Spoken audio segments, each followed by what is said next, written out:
pues, de diferentes temas a nivel internacional y esta vez, pues, de la mano de Ana Angie Campos, nuestra experta analista internacional, se abordará el tema de reactivación de la mesa de los acuerdos de paz entre Colombia y el Ejército de Liberación Nacional en Venezuela. Ana Angie, bienvenida, como siempre. Qué gusto tenerte Buenos con días, nosotros. Ricardo, y a todos los radioescuchas que nos sintonizan en esta mañana. Un tema que a mi consideración es bastante interesante porque definitivamente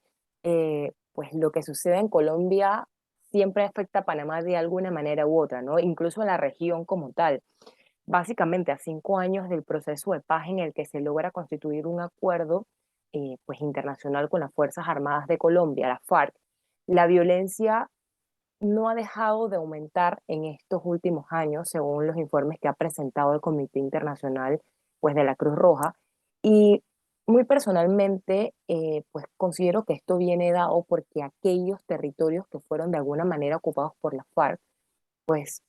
necesitan que sean ocupados por, no necesitan que sean ocupados, pero los grupos que se encontraban en esa área, pues básicamente que no apoyaron el desarme, pues han ocupado estos territorios actualmente. Y pues definitivamente ha aumentado pues lo que ha sido el riesgo y la inseguridad en estas áreas, así como la movilización interna en el país. A pesar que hay alrededor de unos 13.000 soldados que están en el proceso este de reincorporación a la vida civil, que ha sido acompañado parte pues, por los organismos internacionales y el gobierno de Colombia, y que ha sido uno de las conclusiones a las que se llegó en el acuerdo hace 5 años, eh, pues al considerar que estos conflictos armados de carácter interno con actores no estatales, que es básicamente la denominación que se le da en derecho internacional, siguen generándose pérdidas humanas y movilización interna, pues al interno de Colombia, al punto que entre 2021 y 2022 se profundizó la movilización interna y pues considerando que alrededor de 53.000 personas se movilizaron, el 70% de estas personas pues lo hicieron por la ruta del Pacífico que está interconectada entre el Chocó y Nariño y que naturalmente afecta pues a Panamá porque definitivamente estas personas se desplazan por el Pacífico y llegan pues de forma directa a Panamá. El día de ayer vimos como una delegación del Ejército de Liberación Nacional de Colombia, que es el ELN, anunció desde Caracas la reactivación de la mesa del diálogo, que está más que nada encaminada a lograr nuevos acuerdos de paz. Entendemos pues que el ELN en su momento no se sienta con la FARC o dejó de sentarse con la FARC más que nada en el 2016,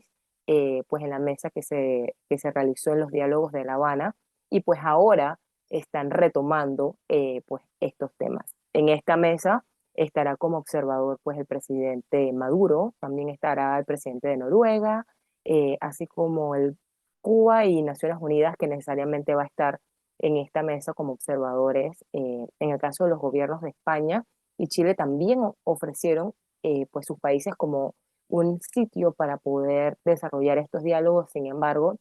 en el caso de España, por temas que se han generado entre Venezuela y el presidente de España, pues naturalmente se rechazó el sitio, o sea, se rechazó España como un lugar para establecer mesas de negociación.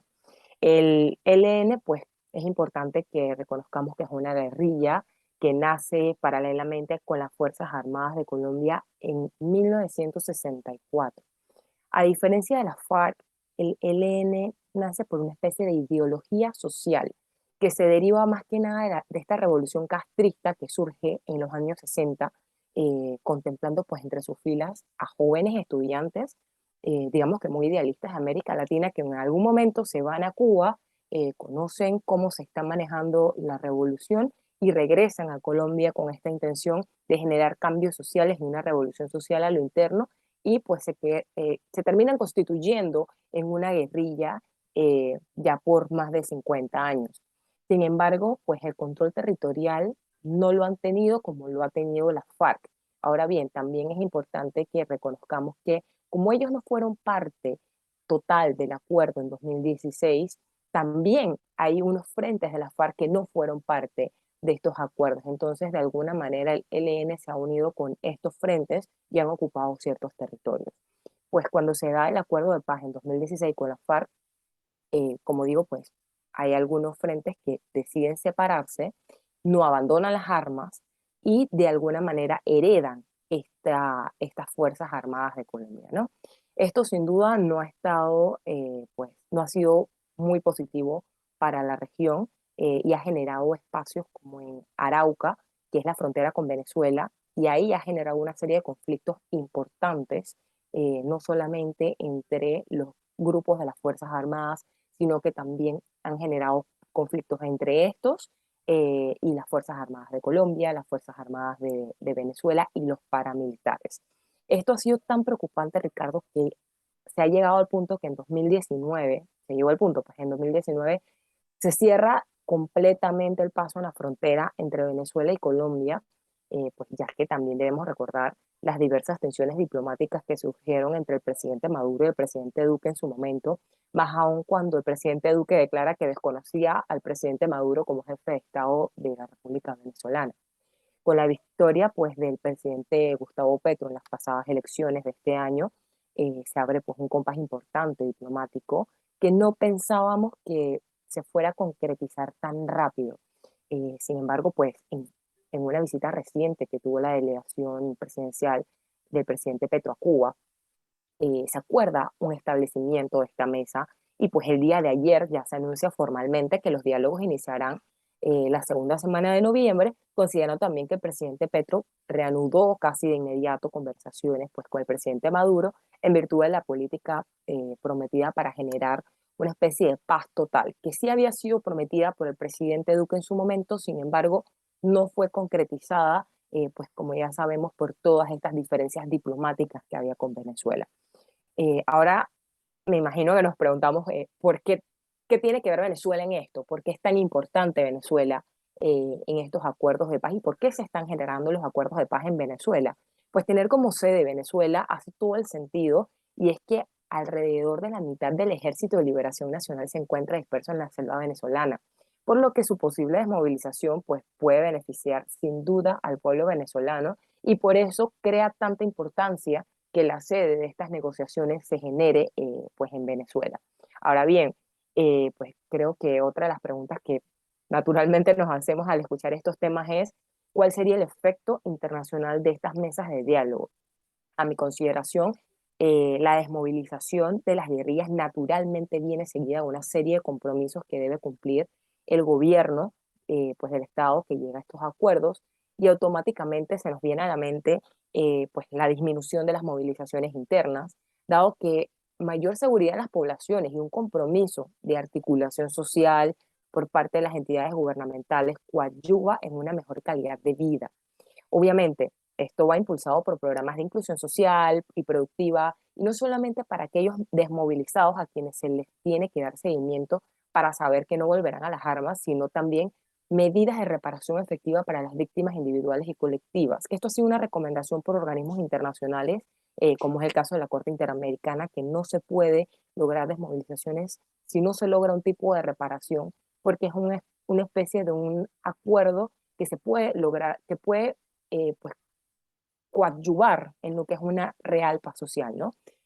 Como ha sido el caso de las poblaciones que se les ha proporcionado ayuda para que regresen a sus comunidades luego que se les ha abandonado por completo a raíz de más de 50 años de conflicto interno. Es decir, Colombia tiene comunidades enteras que se han desplazado, que se han desmovilizado, dado la situación del conflicto interno y ahora, pues en este proceso del 2016 acá, han empezado un proceso de regreso a estas comunidades y pues un proceso interesante porque de alguna manera eso ayuda a la interconexión que tienen pues, estas comunidades con estas personas, estas poblaciones con sus comunidades, entendiendo también que muchas de estas personas desplazadas, Ricardo, son indígenas. Y los indígenas tienen una cosmovisión especial sobre la tierra. Entonces, lograr la reincorporación de estas poblaciones a sus territorios, sin duda, es beneficioso no solamente para ellos como, y para su cultura como indígenas, sino pues para el país como tal. También otra de las consecuencias o de los beneficios que nosotros podíamos pensar cuando hablamos de estos acuerdos de paz, pues es que reduce las posibilidades de salida de refugiados a terceros países, en este caso, pues Panamá pudiese verse beneficiado. Debo recordar que del 2016 a esta fecha pues la movilización ha aumentado a pesar que se han logrado acuerdos con la FARC en 2016, que se le ha dado seguimiento, que el 90% de los soldados que se desmovilizaron se mantienen pues en ese proceso de reinserción civil. Sin duda, esto ha sido positivo para la población porque reduce en algunas áreas pues lo que son los niveles de violencia. Sin embargo, la movilización a lo interno del país y el desplazamiento forzado por parte de los otros frentes que han generado violencia en ciertas áreas, pues definitivamente sigue afectando a Panamá y seguimos viendo cifras impresionantes de migrantes entrando por la región de Darién y pues básicamente se constituyen en refugiados por desplazamiento interno. Como un tercer punto, pues se abre una posibilidad de tener seguridad en las calles, que de alguna manera también se traduce en inversión, porque obviamente si nos encontramos con un Colombia más seguro, también nos vamos a encontrar con inversores que tengan pues esa certeza de poder invertir en el país y mejorar la economía local. Por otro lado, también pues creo que otra pregunta que nosotros nos haríamos sería el cómo se constituyen estos acuerdos de paz a la luz del derecho internacional, porque decimos, es un conflicto interno, ¿por qué entra el derecho internacional o por qué entran los organismos internacionales a tratar este tema? Bueno, en la experiencia de los acuerdos de La Habana en el 2016, se fundamentó más que nada en el artículo 3, que es un artículo común que tienen los convenios de Ginebra. Los convenios de Ginebra, las convenciones de Ginebra, pues son convenciones que aplican el derecho internacional humanitario. ¿Y qué es el derecho internacional humanitario? El derecho a la guerra. Sin embargo, el artículo 3 aplica a todas las condiciones pues que se generen en, de algún tipo de conflicto armado que se puedan generar a lo interno con actores no estatales, que en este caso pues vendrían siendo los grupos armados como la FARC y el ELN y los paramilitares. Entonces se va a aplicar más que nada este artículo 3 que pues de las 4 convenciones se dice, oye, a pesar que sean conflictos internos, pues naturalmente se tiene que generar las condiciones que se establecen en estos convenios para evitar que la población civil más que nada se vea afectada. Pues básicamente me parece muy interesante este tema porque también en algún punto está la duda de por qué el Comité Internacional de la Cruz Roja se sienta a negociar en la mesa de diálogo con estos actores no estatales que también están acosados de narcotráfico. ¿Cómo lo hace un organismo internacional? Entendemos que lo puede hacer un gobierno, pero ¿por qué un organismo internacional lo hace? Bueno, en este punto debo aclarar pues que el Comité Internacional de la Cruz Roja no entra al mismo punto de negociación como tal. El Comité Internacional de la Cruz Roja funge como garante de estas negociaciones y de alguna manera le establece tanto al gobierno como los actores no estatales como unas reglas mínimas de protección pues para generar pues una fluidez en el diálogo y más que nada también para proteger a la población civil posterior a que se constituyan estos acuerdos de paz. Realmente veo con pues mucho positivismo esta instalación de esta mesa. Esperamos pues que otros actores no estatales puedan unirse a este diálogo y definitivamente pues que Colombia pueda tener mejores días. Hay una Claro. certeza por parte de estos grupos armados que incluso pues el comandante del Ejército de Liberación Nacional ayer manifiesta de que definitivamente hay un conflicto por más de 50 años que afecta a las comunidades y que ellos consideran que el conflicto, a pesar que existe, no debe ser ignorado por las autoridades y que ellos están anuentes a hacer esta negociación y agradecen obviamente al presidente Petro que desde campaña pues fue una de sus promesas generar estos acuerdos de paz. Incluso cuando recibe el informe de la Comisión de la Verdad, el presidente Petro dice, oye, yo me comprometo a generar acuerdos de paz pues, con los grupos no estatales para poder lograr pues algún tipo de reparación a las familias de estas personas que fueron víctimas y que están contenidas en estos informes de la Comisión de la Verdad. Interesante, es un tema, como ha mencionado a Nayi, de vieja data y que ha llevado también al desplazamiento de muchísimas personas y enhorabuena se pueda, pues en función de devolver esa tranquilidad y ese sentido de pertenencia también en las comunidades, resolver en lo próximo. Interesante el análisis de esta mañana, como siempre agradecemos la oportunidad de pues escucharlo de la mano de nuestra experta Ana Angeli Campos. Excelente día. Excelente día, Ricardo. Saludos. Nosotros tenemos que avanzar hacia nuestra siguiente pausa, siendo ya las